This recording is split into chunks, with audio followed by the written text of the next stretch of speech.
سلام الله عليكم ورحمته وبركاته. لا يشكر الله من لا يشكر الناس، ولهذا فشكرا لكل من دعمنا ولو حتى بمشاهدة. بكم نرتقي ولأجلكم سنصبح الأفضل في المستقبل القريب. وبسبب بعض الأشعة الكونية الغير معروفة واللي أصابت كوكب الأرض، تطورت بعض النباتات والحيوانات إلى كائنات بتشبه الوحوش من الألعاب يا صديقي. الكائنات دي طبعا وزي أي حكاية منحوها البشر اسم على طول، وكان اسمهم هو الوحوش الروحية، ويقدروا البشر يتعاقدوا معاهم ويتحكموا فيهم كمان. من وسط سكان العالم ده بنشوف بطلنا وين اللي عنده 18 سنة، وكان مضطر يسيب دراسته ويشتغل عشان يصرف على علاج أخته كالعادة. شغلانة وين الحالية هي منجم أحجار روحية، واختبار قدرات مراود الوحوش هيكون كمان شهر من الآن. وبيسمع بطلنا صوت أحد المديرين بيقول إن مشرفة الاختبار هتكون مراودة وحوش الرتبة اس كالي. بتقول كالي وقتها إن بعض الوحوش بتستخدم الأحجار الروحية في تطوير مستوياتها، ولكن في وحوش من نوع خاص بتتطور بأساليب مختلفة تماما. فبيسألها المذيع وقتها يا صديقي لو كانت ينفع تشارك معاهم بعض من الأنواع دي، وساعتها بتعرفوا إن أول نوع بيتطور من خلال التغذي على المشاعر البشرية المختلفة. للسبب ده بنشوف ان بعض الوحوش اصبحت بتشتغل في نفس الوظائف البشرية، وده اللي تسبب في دفع بعض البشر لأداء وظائف اوحش من الاول عشان مفيش شغل ليهم. اوحش الوظائف البشرية المتوفرة بكثرة حاليا بعد ظهور الوحوش بقى هي منجمين الارواح او المنظفين يعني، ودول بقى اللي بيدخلوا البوابات عشان يحفروا جواها ويجمعوا انواع مختلفة من الاحجار الروحية. ومع ان راتبهم بيكون منخفض جدا، إلا إن بطلنا متقبل الأمر ده، بما إن الوحوش الروحية تقدر تعمل معظم وظائف البشر بشكل أحسن منهم بكتير. أثناء حصول بطلنا على الطعام بينادي عليه شخص بطريقة ودية وكأنه صاحبه من زمان، وبيتضح إن ده هو العم وانج، واللي بيعامل بطلنا زي ابنه وبيقدم له شوية طعام. للأسف فرحة بطلنا كلها بتروح بكلام بقية المنظفين عليه، واللي بيقولوا إنه وين ضعيف وبياخد نفس الراتب بتاعهم مع إنه بيستخرج أحجار أقل بكتير. بيقول وين في نفسه إنه عارف كويس انه ضعيف وعشان كده مش بيرد عليهم، ولكن وانج بيقوم بالواجب وبيقول لهم ما ينسوش ان وين بيشتغل عشان علاج اخته. بيتدخل وين وبيحاول يهديه لانه فعلا ضعيف جسديا حاليا، ولكن وانج بيقول له ما يبقاش عبيط وان ضعفه ده اكيد بسبب انه جديد على الشغلانه. بس بتنقطع محادثتهم سوا من تاني لما بينادي عليهم شخص وبيسالهم لو كانوا مستعدين ولا لسه. الشخص ده يا صديقي بيكون احد الصيادين المحترفين، وبيكون مجبر يدخل معاهم عشان يحافظ على سلامتهم أثناء الحفر. بيفرد الصياد عضلاته أمامهم وبيستخدم هالته في فتح البوابة. وطبعا يا صديقي لو مش عارف يعني، فالصياد ده مروض وحوش برضه. أثناء دخولهم البوابة بيشجع وين نفسه بالكلام، وبيقول إنه لازم يستخرج كمية أكبر من الأحجار المرة دي عشان الناس تبطل تتكلم عنه وحش. بيسألوا المنظفين بعض بعدها عن الطريقة اللي يحبوا يقسموا بيها الشغل ما بينهم، وساعتها بيقترح واحد إنهم يشتغلوا في فرق من 2 كالمعتاد. وبما إن وانج بيحاول يدافع عن وين، فبيقترح عليهم واحد يكونوا فريق سوا.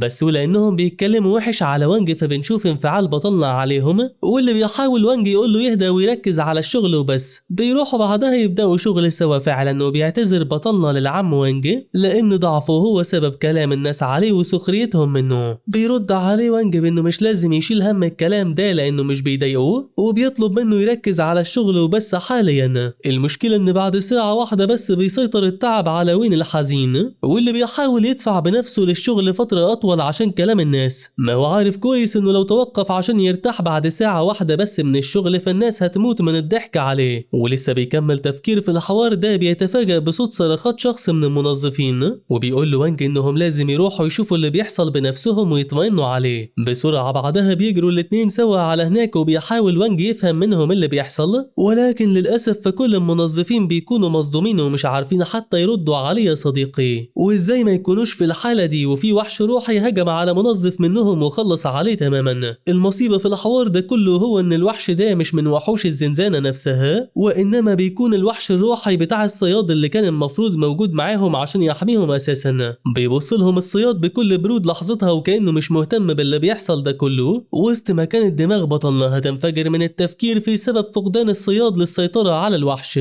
بيرفعوا المنظفين صوتهم بيحثهم أكتر على الصياد وبيطلبوا منه يسمح لهم بالخروج من البوابة، وكمان يدفع تمن علاج المصابين بما إن الوحش بتاعه هو اللي جرحهم. بكل برود بيرد الصياد بإنهم مش لازم يشيلوا هم لأن كل حاجة تحت السيطرة، وبتملى وشه بسمة الانحراف بعدها، وبيكمل بإنه هيخلص عليهم كلهم خلال ثواني معدودة. بمجرد ما بينتهي إن الكشف عن وشه الأصلي بيأمر الذئب بتاعه ينطلق ناحيتهم ويخلص عليهم كلهم بحيث ما يسيبش وراه ولا حتى شاهد واحد. بتملى صرخات المنظفين المكان، وللأسف فكلهم أضعف من إنهم يتصدوا للوحش، وده اللي بيخليهم يحاولوا يهربوا ولكنهم مش بيعرفوا لأن البوابة مغلقة من الداخل. أما عن وين فبيفتكر كلام الصيادة كيلي لما كانت بتتكلم عن الوحوش الروحية، ما هي وقتها قالت إن في بعض الوحوش بتتغذى على مشاعر الفرحة والسعادة لدى البشر، والبعض الآخر مش بيقدروا يتطوروا غير من خلال التغذي على المشاعر السلبية زي الخوف والغضب. فبيرفع وين صوته على كل المنظفين وبيقول لهم يهدوا نفسهم وما يخافوش، لأن خوفهم وشعورهم باليأس بيغذي الوحش وبيخليه عايز يهجم عليهم بشكل أكبر. ما هو شايف إنهم لو توقفوا في أماكنهم بس من غير ولا حركة هتنخفض قوة الوحش،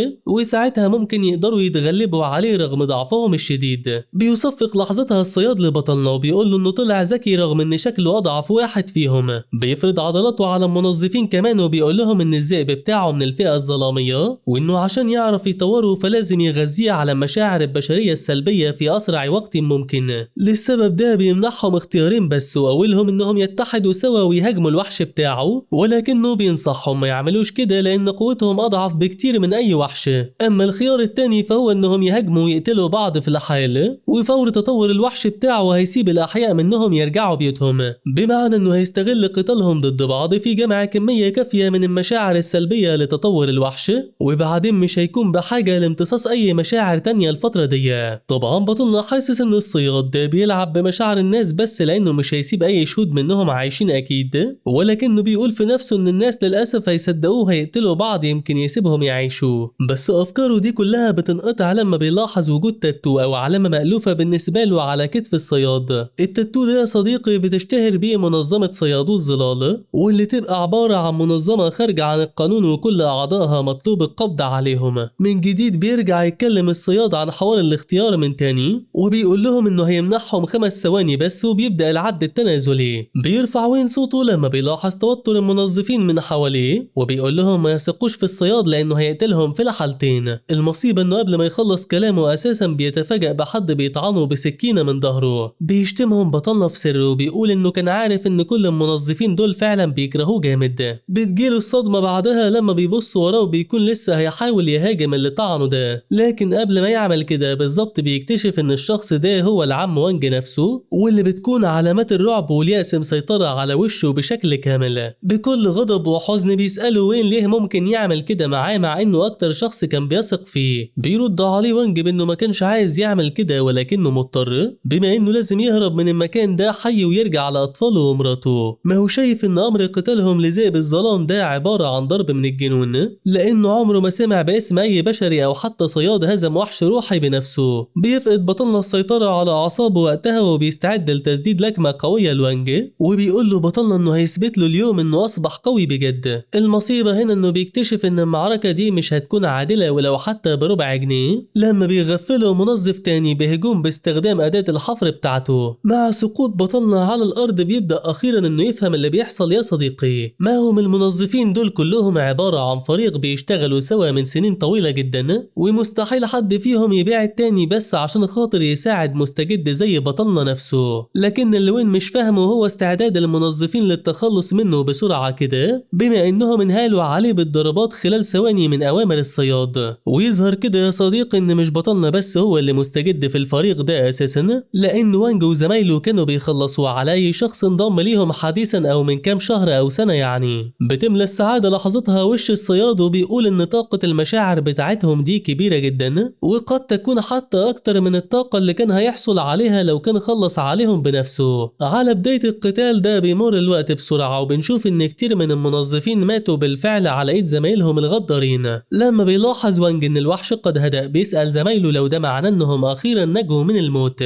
بيقول له زميله إنهم نجوا فعلا وأكيد الصياد هيسيبهم في حالهم، ولكن المشكلة الأكبر حاليا هي حوار التخلص من الجثث بتاعت زمايلهم. ما هو كل واحد فيهم واخد حوالي 20 ولا 50 طعنة ولو تم فحص الجثث هيتكشفوا. بيفكر وانج في أي حل وقتها، وبتكون المشاعر المختلطة مسيطرة عليه بعد ما غدر بوين، لكنه بيقرر يتجاهل الإحساس بالذنب ولو حتى بشكل مؤقت بس، وبياخد جثة بطلنا وبيتخلص منها في البحيرة الموجودة داخل البوابة. بيجمع أتباعه بعدها حواليه وبيقول لهم إنهم هيبلغوا المسؤولين إن في حادثة حصلت معاهم، بس عشان يتأكدوا إن محدش هيشك في الكلام بتاعهم فلازم يقعدوا سوا ويوحدوا الكلام والتفاصيل اللي هيقولوها في التقرير وأثناء الاستجواب. جوه المية بقى بنشوف حاجة غريبة، وهي إن بطلنا بيكلم نفسه بطريقة ما وبيقول إنه مش عايز يموت لأن مفيش أي حد يرعى أخته يان من بعده. بيفتكر بعدها آخر محادثة ليه معاها لما وعدها إنه هيرجع لها بدري عشان ياكلوا سوا، بس أكتر حاجة شغلة باله حاليا مش هي حوار الأكل خالص، وإنما إنه يقدر ينتقم من الصياد وكمان العم وانج الغدار. في اللحظة دي بقى بيسمع بطلنا صوت وحش مفترس بيقول له إنه حاسس بكراهيته وحقده وغضبه كلهم، وعارف كويس إن رغبته في الانتقام شديدة وبالتالي هيكون مفيد ليه لو عارف يستغله صح. وبما إنه شايف إنه وين بيكره العالم وغضبان عليه وهو كمان زيه بيكره العالم ده كليا يا صديقي، فده اللي بيخليه يبدأ يمد وين بطاقته وبيقول له يستخدمها في تدمير العالم القاسي اللي بيعيشوا فيه حاليا. بيعدي الوقت بعدها وأخيرا بتنتهي عملية اندماج الوحش الروحي مع جسد بطلنا وين، واللي بنشوفه بيطلع من جوه المية وهو بيتنفس بالعافية وماسك حاجة في ايديه. أول حاجة بيعملها وين هي إنه بيبص أمامه بحثا عن المنظفين، ولما بيلاقيهم مش موجودين بيطمئن وبيقول إنه كده أصبح في أمان. وبما إنه اطمئن خلاص فبيخرج من المية، وأول حاجة بيعملها إنه بيرمي الدمية العبيطة من ايديه. بيفحص وين جسده بعد ما بياخد نفسه شوية وبيلاحظ إنه اتعالج بشكل كامل، فبيسأل نفسه لو كان الصوت اللي سمعه ده بجد كان من جوه الدمية، ولو كان ده معناه إنها هي اللي عالجت جراحه كلها. ولسه بيقول إن حتى لو الدمية دي كانت وحش روحي من فصيل القطط مش هتقدر تعالجه. بيتفاجأ بشاشة النظام بتطلع أمامه وبتقول له سيربرايز أب وأم. على طول بعدها بيتكتب له في الشاشة تم تفعيل نظام الشبح لتطوير الوحوش الروحية، وأول مهمة ليه هتكون هي التعاقد مع دمية القطة اللي خرجت معاه من جوه المية. بيندهش وين من الكلام ده وبيسأل نفسه لو كان بجد مطلوب منه إنه يصبح مروض وحوش، فبيبص للدمية جنبه وبيقول إنه ما كانش يتخيل إن الفرصة هتجيله لحد عنده، وإنه مستعد يعمل أي حاجة عشان ينتقم من الناس اللي خانوه وخلصوا عليه. بيكمل بإنه عارف إن القطة دي شكلها ضعيف ولكنها أحسن من مفيش وخلاص، ولسه بيحاول يتعاقد معاها. بيتفاجأ بيها بتصحى من النوم وبيتضح إنها قطة بجد مش دمية ولا حاجة زي ما كنا فاكرين. من خلال النظام بنعرف إن الوحش ده اسمه قط الفراولة، واللي بنشوفه بيدفع بنفسه للخلف فجأة لما بطلنا بيقترب منه وبيقول له ابعد عني يا متوحش. بتبدأ قطة الفراولة تاخد وضعية قتالية زي بتاعت جاكي شان، وبتقول له بلغة المياو إنها بتلعب كونج فول وطعمية، وإنها هي اللي علمت إيب مان أساليبه القتالية اللي استخدمها في الأفلام بتاعته. لما بتنقض على بطلنا بيحاول يقول لها إنه مش عايز يأذيها أبدا، وبيفكرها إنه يبقى الشخص اللي أنقذته من قاع البحر من شوية، بس يظهر إنه بدأ كلامه متأخر شويتين يا صديقي، لأن لكمتها بتوصل لوشه بالفعل وبتخليه يطير لبعيد. بتقف فراولة بكل فخر بعدها أمام بطلنا وبتحط إيديها ورا ظهرها وبتقول له على أيامي كانوا الشباب أقوى من كده بكتير يا اسطى. بينفعل وين من تصرفاتها وكلامها معاه وبيقول لها إنه هيعجنها ضرب في الحال، لكن يظهر إن فراولة مش بتخاف منه أبدا وبتقول له هات آخرك يا نجم الجيل. بيعدي الوقت بعدها بسرعة، وبعد معركة طويلة ما بينهم بنشوف لون البوابة بيتغير من الخارج،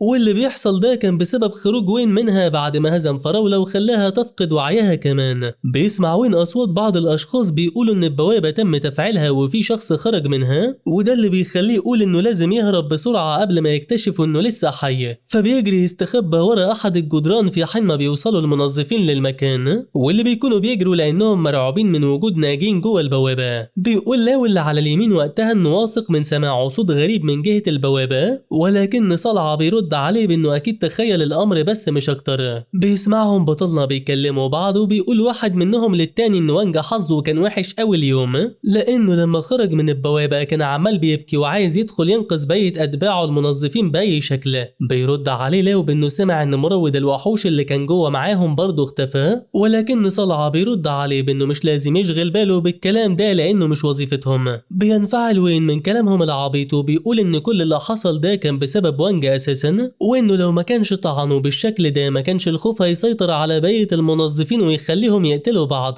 للسبب ده تحديدا فبطلنا بيوعد نفسه انه هيخلي وانج يدفع الثمن، ولكنه بيقرر ما يفكرش في الحوار ده حاليا ويركز بس على الموجود امامه. ولسه بيسأل نفسه يا ترى ايه سبب التجمع الكبير لسكان الحي في المكان ده. بيتفاجأ بواحدة من السكان بتقوله ان بيته بيولع وانهم كانوا عمالين يدوروا عليه في كل مكان. بيدخل بطلنا في حالة من الرعب بعد ثواني لما بتكمل الولية كلامها وبتسأله عن مكان سينا الحالي ولو كانت خرجت معاه صباح اليوم. ما هو لحظتها بيفتكر ان اخته لسه جوه البيت يا صديقي، وعشان كده بيجري ناحيته وهو بينادي باسمها زي المجنون. ده حتى من شدة عدم تركيزه مش بيسمع صوت الولية اللي بتنادي عليه، وبتحاول تقول له انهم اتصلوا برجال المطافي بالفعل ومفيش داعي يتهور.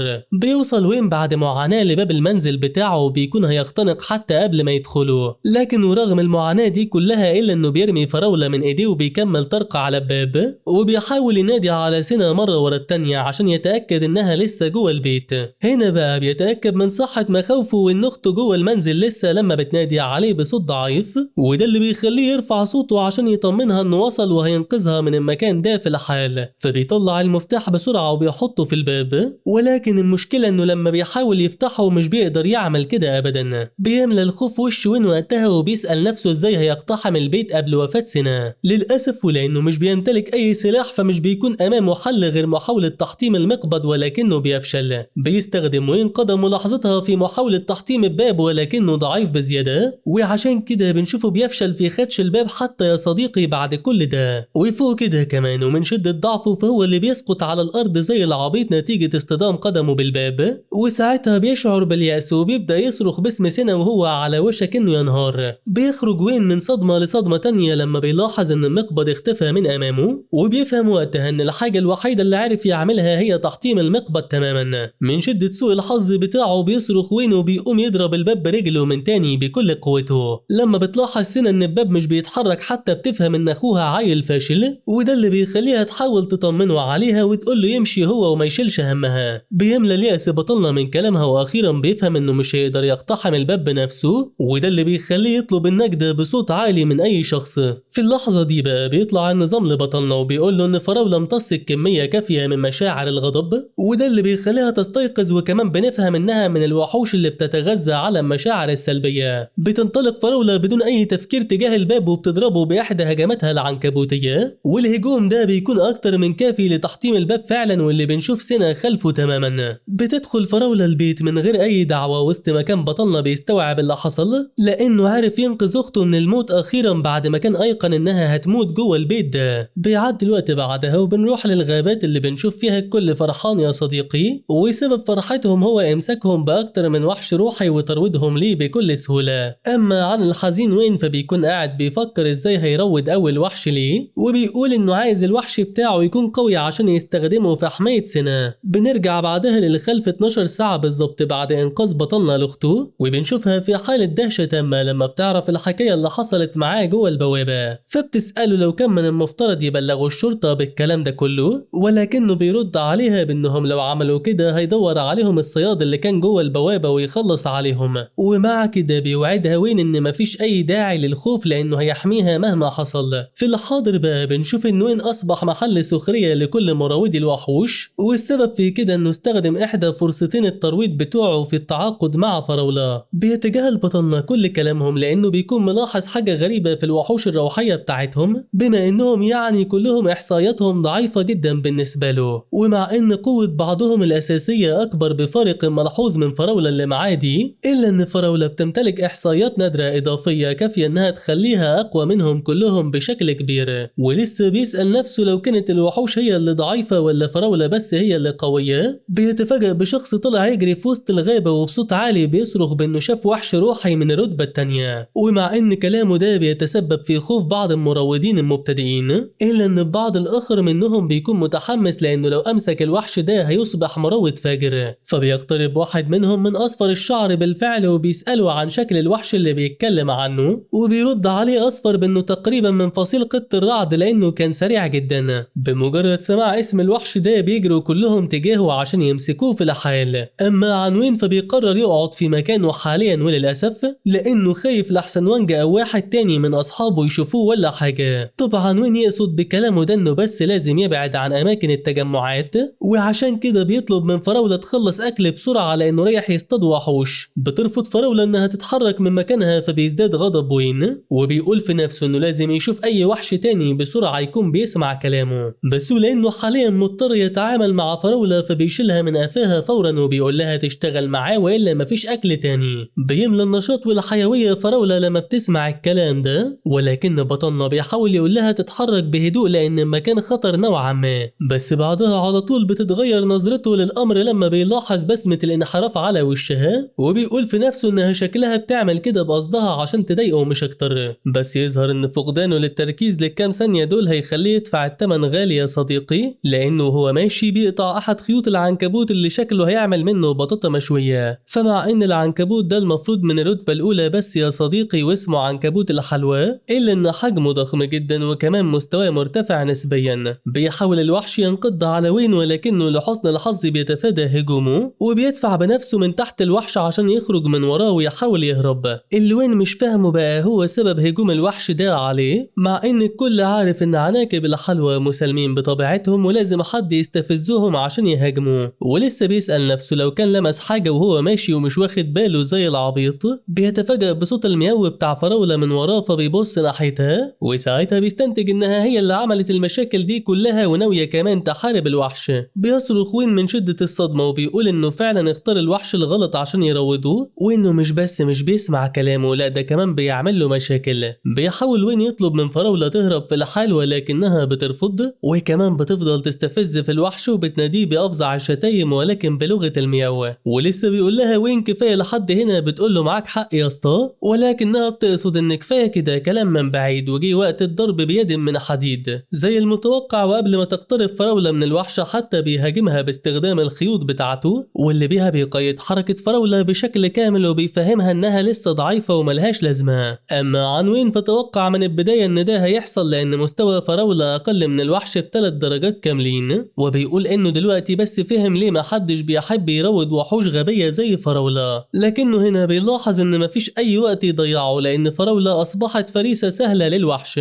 عشان كده ولحسن حظ فراولة فقبل ما يوصل لها هجوم الوحش بيجري بطلنا عليها وبيشيلها، وكمان بيسيب الوحش يضرب في الارض زي العبيط وبيجري بيها والرعب مالي وشه. بعد ثواني وللاسف بياخد العنكبوت باله من اللي حصل فبيجري ورا بطلنا من تاني، وبيكون عمال يستخدم عليه هجمات خيوط العنكبوت بشكل متتالي عشان يقيد حركته، ولكن وين بيتفاداها كلها. بيستغرب وين من حاجتين لحظتها، واولهم انه فتح حوض من شويه مع انه مش بيعرف يلعب باليه، والحاجه التانيه والاهم هي انه على وشك السقوط زي العبيط من اعلى التل اللي كان عليه. بيحاول وين يقاوم السقوط وقتها ولكنه بيفتكر انه مش بيعرف يطير وبيكمل سقوط ولسوء حظه. بيبص عليهم الوحش من اعلى التل وهو في حاله غضب لانهم هربوا منه، ولكن لحظه الغضب دي بتختفي لما بيتم الهجوم عليه من احد الصيادين اللي وصلوا المكان بشكل مفاجئ. المشكله ان قوه الصياد ده بتكون كبيره جدا يا صديقي لدرجه انه بيجمد الوحش تماما في غمضه عين، وبعدها بيقترب من التل عشان يبص على حلب بطلنا وفراولة، ولكن شكله كده مش ناويلهم على خير ابدا. على الارض اسفل التل بقى بنشوف ان بطلنا نايم هناك ولكنه لسه سليم ولحسن الحظ مع كده. خلال ثواني بعدها بيفتح عينيه مره تانية وبيمسك دماغه لانه بيكون مصدع جامد، ويظهر كده ان الصداع بتاعه على وشك انه يزيد لانه بيسمع صوت فراولة من وراه، ولما بيبص بيتضح انه قاعد فوقيها وهيموتها شكله. بيحاول انه يتدارك الموقف لحظتها بسرعه فبيشيل فراولة وبيعتذر لها وكمان بيسالها عن احوالها واخبارها، لكن افكاره دي بتنقطع لما بياخد باله ان في حاجه اهم من الحوار ده كله حاليا، وانهم سقطوا في الوادي اللي موجوده فيه وحوش روحيه وممكن يصطادوها عادي. بالفعل وبعد شويه وقت بنشوف انهم بداوا عمليه الصيد بهدف رفع مستوى فراولة، وكمان بطلنا بيكون عايز يشوف وحش قوي نسبيا عشان يروضوه. اللي وين مش فاهمه بقى هو سبب مهاجمه كل الوحوش ليهم حتى الاليف منها بعد ما حصلت معركه بين خروف العيد وفراولة دون اي سابق انذار. مع شويه تفكير وملاحظه لتعابير وش فراولة المتكبره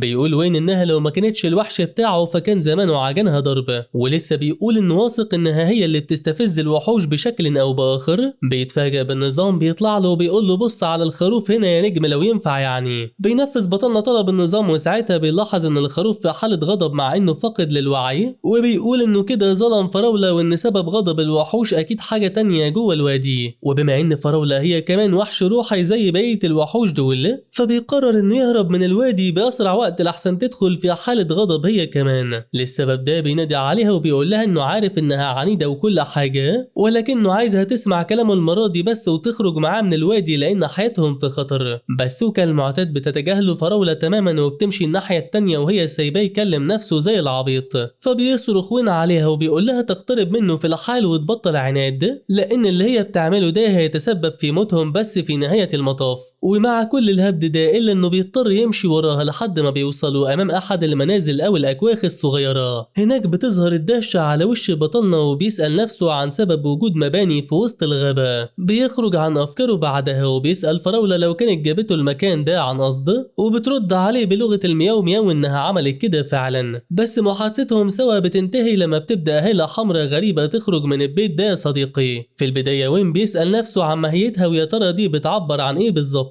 لكنه مش بيقدر يفكر اساسا لانه بيبدأ يسمع صوت غريب جاي من داخل البيت بالظبط، وكأن في حد يعني بيصرخ من شدة الألم. بيقف وين في مكانه لثواني عشان يستوعب اللي بيحصل لانه حاسس وكأنه جوه فيلم رعب. لكن فراولة الشجاعة بتقول له كفاية خوف ياض يا ابو حفاضة وبتطلب منه يدخل معاها البيت. بيسمع وين كلامها فعلا وبيفتح الباب مع انه بيكون عمال يرتعش من شدة الخوف. والمصيبة ان ريحة المكان بتكون وحشة جدا لدرجة انه كان عايز يرجع في كلامه ويمشي من تاني، لكن رغبته في الرحيل بتختفي لما بيشوف المنظر المرعب الموجود قدامه، وان في كمية وحوش روحية كبيرة جدا محبوسة جوه اقفاص من الحديد. من ضمن الوحوش دول بيلاحظ ان اسواقهم حالا هو الكلب الجليدي فبيركز معاه وبيطلب من فراولة تحطم قفل الزنزانة بتاعته في الحال، والمرة دي بتسمع كلامه فعلا. اثناء تحطيمها للقفل بيظهر التوتر على بطلنا وبيسأل نفسه مين المريض صاحب المكان ده، لانه من الواضح انه كان بيعمل تجارب على الوحوش الروحية وبيعذبهم اشد تعذيب. بيطلع وين جرعة علاجية من معايا صديقي وبيمنحها للوحش الحزين، وبيقول في نفسه انه بيتمنى تكون كافية لعلاجه لانها من المستوى الاول بس. وللاسف بعد علاج الوحش بيفكر مع نفسه شوية مين ممكن يعمل التجارب المريضة دي في المدينة، وساعتها بيفتكر الصياد المجنون اللي كان معاهم جوه البوابة وده بيخليه يخاف شوية. لكنه من جديد بتنقطع افكاره لما بيقترب الكلب منه بعد ما شوفي بالكامل، وبيفهم وين انه عايزه يروح معاه لمكان ما. بعد لحظات من المشي بيوصلوا امام المدخل بتاع قبو المنزل، وبيكون وين مستغرب لان الشخص اللي بنى البيت ما اكتفاش بيه وعمل قبو كبير كمان زي المتوقع. ولما بيفتح باب القبو بيشتم ريحة زبالة اقوى حتى من اللي كانت جوه المنزل، ولكنه مع كده بيقرر ينزل يشوف ايه جواه زي ما الشخصيات المستفزة بتعمل في افلام الرعب. بيسأل بطلنا نفسه لو كان القبو ده جزء من مختبر التجارب برضه ولا قد يكون سجن لنوع معين من الوحوش عشان يتم عزله عن غيره. ولسه ما كملش كلامه بيظهر وحش ضخم فجأة وبيحاول يهاجم فراولة بأسنانه، لكن ولحسن الحظ رد فعل بطلنا بيكون سريع جدا وبيقدر ياخد فراولة بالحضن ويدفع بيها بعيدا عن أنياب الوحش. بتيجي الصدمة لوين بعدها لما بيبص وراه يشوف شكل الوحش ده وبيتضح انه من فصيل كلاب الصيد الدموية يا صديقي. وكالمعتاد بيقول له النظام انه تم تعذيبه بشدة وتعرض للتسمم كمان. بياخد وين لحظتها باله من وجود قيود على رقبة كلب الصيد اللي امامه ده، وبيفهم ان الكلب مش خطير بالنسبة له لان حركته تم تقييدها بشكل كبير. المصيبة انه هو منشغل بيحلل الموقف كده بيتفاجأ بكلب الجليد بيقفز من جنبه تجاه الوحش، فبيصرخ عليه وين وبيطلب منه يتراجع في الحل لانه هيتم التهامه بالشكل ده. لكن المدهش في الامر ان كلب الجليد لما بيقترب من الوحش بيبدأ يتعامل معاه بلطف وبيخليه يهدى. بيسأل بطلنا نفسه ازاي ده ممكن يحصل والكلاب دول من فصائل مختلفة تماما، ولكنه بيلاحظ ان ده مش وقت التفكير لما بيحاول كلب الجليد انه ينادي عليه بلغة الكلاب. بيسأل وين لحظتها فراولة لو كان الكلب بيحاول ينادي عليه، وشكله كده بقى بيفهم لغة المياو يا صديقي. واخيرا فبيبص للكلب وبيقول له انه لو عايزه يقترب بجد من الوحش العملاق ده لازم يخليه يوعده الاول انه مش هيهجم عليه. بالفعل بيعمل كلب الجليد كده وبيلاحظ وين ان الوحش هادي فبيبدأ يتحرك ناحيته. اثناء حركته تجاهه بيلاحظ وجود كتاب اسمه سجل التجارب فبيبص جواه. من السجلات دي بيعرف ان الوحش العملاق ده في الاصل يبقى ام كلب الجليد ومن نفس الفصيل بتاعه كمان، لكنه بعد ما مسكهم المجنون صاحب التجارب بدأ يجبر الام تاكل جثث الوحوش الروحية، وكان بيضرب كلب الجليد ابنها في كل مرة كانت بترفض تعمل كده. المدهش ان الام بعد 20 يوم من التهام الوحوش تطورت فعلا لكلب الصيد الدموي، وبيكون بطلنا مصدوم لما بيعرف ان المجنون كان بيفكر يخليها تتغذى على ابنها اليوم. بيطمن بطلنا الام بانه هيساعدها تخرج من المكان ده في الحال ومفيش داعي للخوف بما بما انه معاه فراولة خبيرة تحطيم القيود، فبينادي وين عليها وبيقول لها تحطم السلاسل بس وهو هيشيل الاصفاد بنفسه. المدهش في الامر ان فراولة المرة دي بتسمع كلامه وبتنفذه بالحرف الواحد على عكس كل مرة يا صديقي، وده اللي بيخلي وين يسأل نفسه عن سبب التغير المفاجئ في تصرفاتها معاه بالشكل ده. بيبدأ بعدها عملية نزع الاصفاد عن الام وهو بيقول انه خبير في الحاجات دي، مع ان اخته كانت لسه من شوية هتموت عشان ما كانش عارف يفتح الباب. لحسن الحظ بيتضح انه مش بيهبد وبينجح في فك الاصفاد والقيود عن الوحش، وبيقول ان خبرته دي كلها مصدرها عمله كمنظف جوه البوابات لفترة طويلة نسبيا. ولحد هنا يا صديقي بنكون وصلنا لنهاية حلقتنا، فلو عجبك الملخص ما تنساش تدعمنا بلايكاتك الجميلة والاشتراك في القناة وتفعل زر الجرس عشان يوصلك كل جديد. والسلام عليكم ورحمة الله وبركاته.